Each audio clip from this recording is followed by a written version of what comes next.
Hello students, welcome to my channel Study with Sangeeta Yadav.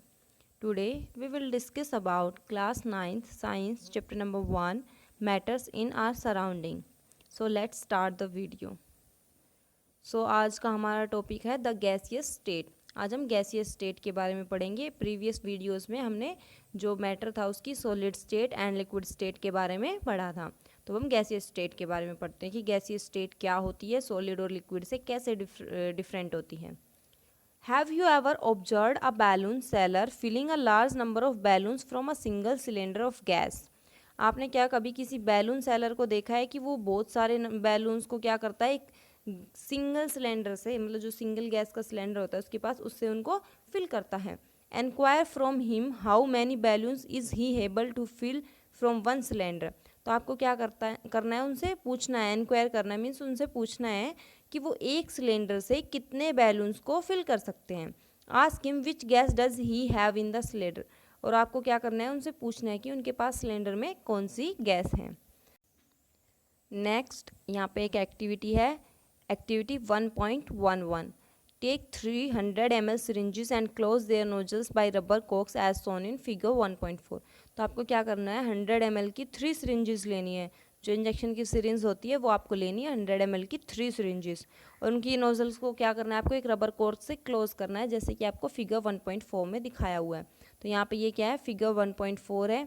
तो यहाँ पे देखिए ये क्या है, सिरिंज है पूरी, ये क्या है, सिरिंज है पूरी। तो यहाँ पे क्या है, रबर कॉर्क लगा दिया, जो सिरिंज में जहाँ पे निडल लगाई जाती है वहाँ पे एक रबर का कॉर्क लगा दिया है। और फिर यहाँ पे क्या किया हुआ है, ये पूरा जो सिरिंज है इसमें यहाँ पे ये पिस्टन है जिसको हम अप एंड डाउन करते हैं, जिसको इंजेक्शन लगाते हैं तब, जैसे उसमें इंजेक्शन में आपको कोई भी मेडिसिन फिल करनी है तो उसको आप ऊपर की तरफ करते हो पुल, और फिर उसको जब पुश करते हो तो वो हमारी बॉडी में चली जाती हैं। तो ये यहाँ पे पिस्टन का वर्क है। तो पिस्टन को आप जब ऊपर खींचोगे तो यहाँ पे क्या होगा, तो यहाँ पे एयर बबल्स जाएंगे, गैस जाएंगी, और जब गैस इसके अंदर चली जाएगी तब आपको रबर कॉर्क लगाना है यहाँ पे। So remove the piston from all the syringes. फिर आपको क्या करना है, पिस्टन को रिमूव करना है सिरिंजेस से। Leaving one syringe untouched, fill the water in the second and pieces of chalk in the third.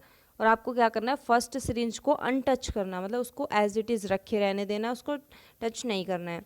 और सेकेंड जो सिरिंज है उसमें आपको वाटर फिल करना है, और जो थर्ड सिरिंज है उसमें आपको चौक के पीसेस फिल करने हैं।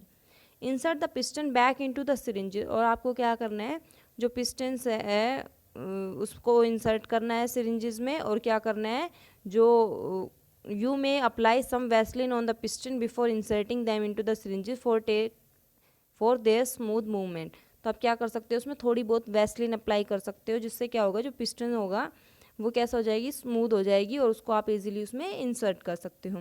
Now try to compress the content by pushing the piston in each syringe. और आपको क्या करना है, फिर पिस्टन को उसके अंदर डाल के आपको क्या करना है, जो भी आपने उसके अंदर जो भी कंपोनेंट्स है, लाइक वाटर है या फिर जो आपने जिसको अनटच रखा था उसमें एयर है और कुछ में चौक के पीसीज है एक में, तो आपको क्या करना है, उसको कंप्रेस करने की कोशिश करना है।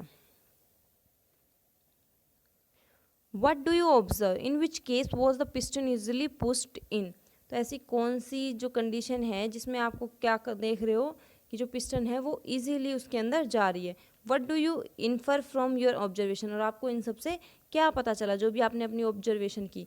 तो आपको ये एक्टिविटी में तीनों स्टेप करके देखने हैं, और ऐसा करोगे तो आप क्या देखोगे कि जो आप मान लो जिसमें आपने कुछ भी नहीं डाला था उसमें क्या थी, गैस थी, और आप उसमें जब पिस्टन लगाओगे तो वो क्या हो जाएगी, ईजिली उसमें चली जाएगी piston. So we have observe that gases are highly compressible as compare to solids and liquid. तो हमें क्या पता चला कि जो गैसेज है वो कैसी है, हाईली कंप्रेसिबल है, मतलब हम उनको ईजिली कंप्रेस कर सकते हैं as compare to solid and liquid. Solid और लिक्विड इसके साथ कंपेयर करें तो सबसे ज़्यादा कंप्रेसिबल कौन सा है, गैस, ये स्टेट का जो मैटर है वो सबसे ज़्यादा कंप्रेसिबल है। The liquefied petroleum gas. तो यहाँ पे एक गैस का नाम दिया हुआ है liquefied petroleum gas. Liquefied petroleum gas क्या है, जो आप घरों में अपनी गैस यूज़ करते हो, गैस सिलेंडर, वो एलपीजी के सिलेंडर होते हैं, और एलपीजी की फुल फॉर्म क्या होती है, liquefied petroleum gas. Cylinder that we get in our home for cooking और the oxygen supply to hospital in cylinder is compressed gas. तो यहाँ पे क्या है, जैसे जो एलपीजी गैस है वो आप अपने घर में यूज़ करते हो कुकिंग के लिए, और जो ऑक्सीजन सप्लाई की जाती है हॉस्पिटल्स में वो क्या होती है, कंप्रेस्ड गैस होती है। नेक्स्ट है compressed natural gas is use as fuel these days in vehicles. तो जो भी व्हीकल्स होते हैं आपके, उनमें क्या किया जाता है, जो सीएनजी होती है कंप्रेस्ड नेचुरल गैस, उसको क्या करते हैं हम फ्यूल की तरह यूज़ करते हैं। पहले क्या होता था, जो व्हीकल्स थे हमारे वो किससे चलते थे, पेट्रोल डीजल से चलते थे। लेकिन नाउ जो आज हम क्या यूज़ करते हैं, सीएनजी गैस भी यूज़ करते हैं, जिससे क्या हो सकता है हम विदाउट पेट्रोल डीजल के गैस को फिल करते हैं उसमें, और गैस से हम क्या कर सकते हैं, उसको चला सकते हैं। Due to its highly compressibility large volume of a gas can be compressed into a small cylinder and transport easily. और जो गैस है उसकी क्या है, कंप्रेसिबिलिटी हाई है। कंप्रेसिबिलिटी हाई होने की वजह से क्या होगा कि जो लार्ज वॉल्यूम ऑफ गैस है, मीन्स जो हम लार्ज अमाउंट में गैस को क्या कर सकते हैं, कंप्रेस कर सकते हैं और उसको स्मॉल सिलेंडर के अंदर ही फिल कर सकते हैं और उसको ट्रांसपोर्ट भी इजीली कर सकते हैं। मान लो आपको कोई चीज़ है दूसरी जगह पे लेके जानी है, अगर मान लो वो जगह ज़्यादा घेरती है, मतलब वो ज़्यादा स्पेस ऑक्यूपाई करती है और ज़्यादा, तो उसको लेके जाना ज़्यादा मुश्किल, एक छोटी चीज़ है तो आप उसको इजीली लेके जा सकते हो। तो गैस क्या है, गैस की जो वॉल्यूम है वो ज़्यादा है, लेकिन आपको उसको कंप्रेस करके छोटी चीज, जैसे छोटे सिलेंडर में भी उसको फिल कर सकते हो और फिर उसको लेके जा सकते हो इजीली कहीं भी। We come to know of what is being cooked in the kitchen without even entering there by the smell that reaches our nostrils। तो देखिए आप बहुत बार क्या करते हो, किचन में बिना जाए, मतलब आप जैसे आपके घर में खाना बन रहा होता है, आप किचन में नहीं जाते हो, लेकिन आप बाहर से ही क्या करते हो, जो खाना बन रहा है उसकी स्मेल को, जो आपके नोस्ट्रिल्स में जाती स्मेल नोज तक आती है, तो आप उस स्मेल को क्या कर सकते हो, स्मेल से ही बता सकते हो कि घर में क्या बना है।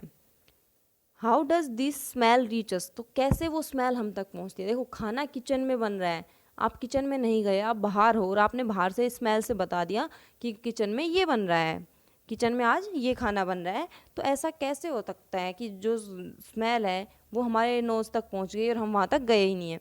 The particles of the aroma of food mix with the particles of air spread from the kitchen reach us and even farther away. तो देखो जो पार्टिकल्स होंगे, अरोमा ऑफ फूड मिक्स, मतलब जो भी फूड का जो भी एरोमा है, जो भी स्मेल है जिसको हम बोलते हैं, जो भी खुशबू है, जो भी उसका एरोमा है, वो जो एयर के पार्टिकल्स है, क्योंकि देखो एयर मूव करती रहती है, एक कांस्टेंट जगह पे रुकती नहीं है, तो वो एयर के पार्टिकल्स के साथ मिक्स हो जाता है और वो जब एयर मूव करती है तो वो मूव करते करते हम तक पहुंच जाता है और हमसे दूर भी चला जाता है। इसलिए आपको क्या होता है कि दूर से ही पता चल जाता है कि किचन में क्या बन रहा है। The smell of hot cooked food reaches us in seconds.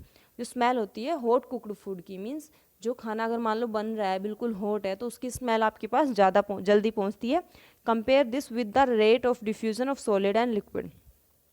और ये जो डिफ्यूज़न होगा सॉलिड एंड लिक्विड का, उससे अगर हम कंपेयर करें तो जो हॉट कुकड फूड है उसकी स्मेल हमारे पास ज़्यादा जल्दी से आती है, और सॉलिड जो लिक्विड होते हैं, सॉलिड और लिक्विड होते हैं, उसकी स्मेल इतनी अच्छे से नहीं आती या फिर वो इतने अच्छे से डिफ्यूज़ नहीं हो पाते हैं। Due to high speed of particles and large space between them, gases show the property of diffusion very fast into the other gases। तो क्या होता है, जो गैसेस में पार्टिकल्स होते हैं वो क्या होते हैं, उनकी स्पीड हाई होती है और वो लार्ज स्पेस होता है उनके बीच। मान लीजिए आपके पास ऐसे गैस के पार्टिकल्स है, ये सारे क्या है, ऐसे गैस के पार्टिकल्स है।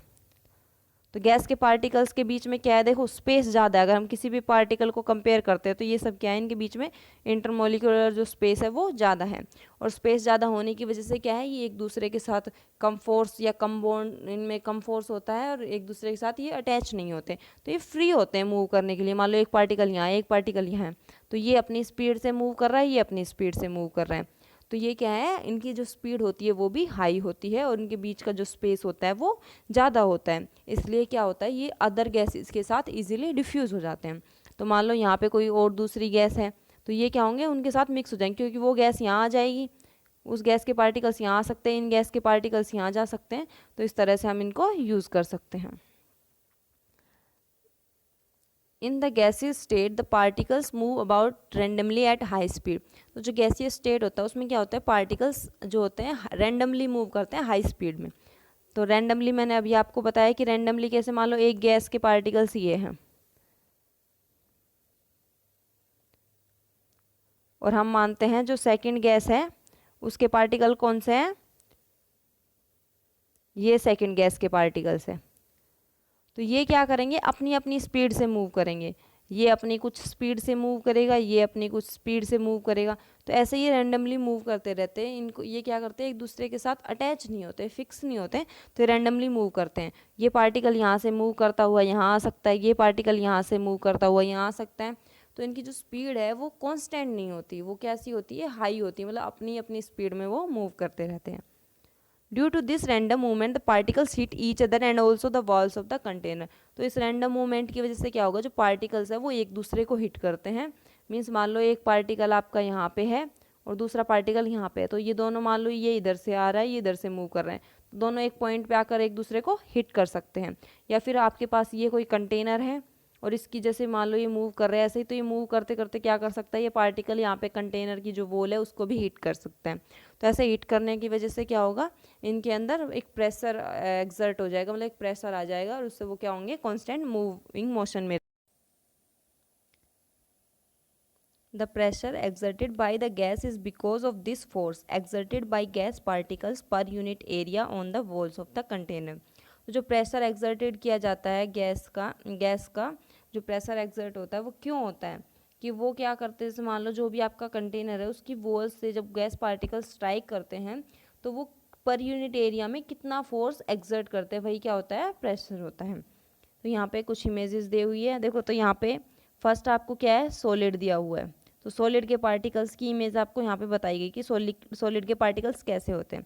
तो देखो यहाँ पे ये बाउंड्रीज पे फिक्स है, अंदर ये सेंटर में फिक्स है, सब क्या है, एक दूसरे से अटैच है, इनकी जो शेप है वो कैसी है, फिक्स है। सो यहाँ पे क्या है, लिक्विड दिया हुआ है, तो लिक्विड में आप देखो यहाँ पे ये कोई भी आपका कंटेनर है, तो इसमें पार्टिकल्स कैसे हैं कि जो बाउंड्री पे पार्टिकल है और जो सेंटर में पार्टिकल है वो क्या है, फिक्स शेप में नहीं है। मतलब जैसे आपने इसमें देखा था सॉलिड में क्या था, वो एक फिक्स ऑर्डर में अरेंज है, सारे पार्टिकल्स क्या है, एक फिक्स ऑर्डर में अरेंज है। लेकिन लिक्विड में क्या है, फिक्स ऑर्डर में अरेंज नहीं है। यहाँ पे क्या है, देखो कोई भी रो स्ट्रेट नहीं है, एक पार्टिकल यहाँ है, एक इधर है, तो इनके बीच में गैप क्या है, थोड़ा ज़्यादा गैप है एज़ कम्पेयर टू सॉलिड्स। अगर आप सॉलिड में देखोगे कम गैप है, लिक्विड में गैप ज़्यादा है। लेकिन जब आप गैस में देखोगे, तो गैस में देखो मान लो ये आपका कंटेनर है, तो यहाँ पे देखो पार्टिकल कितने दूर दूर है, इनके बीच में कितना ज़्यादा स्पेस है और क्या है, कितने डिसऑर्डर में है, मतलब ऑर्डरली इनको अरेंज नहीं किया हुआ है। In figure 1.5, A, B and C show that magnified schematic picture of three states of matter. The motion of the particles can be seen and compared in the three states of matter. तो यहाँ पे क्या है, आपकी जो three states of matter है उसमें आपने इन सब पार्टिकल्स को देखा कैसे अरेंज किया हुआ है, उनके बीच में स्पेस कितना होता है, कैसे क्या मोशन होता है, ये सब कुछ आपने देखा। तो आपको अगर मैं इन तीनों फिगर के बिहाफ पे अगर आपसे ये पूछा जाए कि कौन सी स्टेट है मैटर की जिसमें क्या होता है, पार्टिकल्स जो होते हैं वो अच्छे से ऑर्डर में अरेंज किए जाते हैं, तो आप क्या बोलोगे, सॉलिड में। फिर अगर लिक्विड को कंपेयर करें तो लिक्विड में पार्टिकल्स कैसे होते हैं कि उनका ऑर्डर कैसा होता है, गैस से ज़्यादा होता है और सॉलिड से कम होता है, और गैस में क्या होता है, लिक्विड और सॉलिड दोनों से ही कम होता है।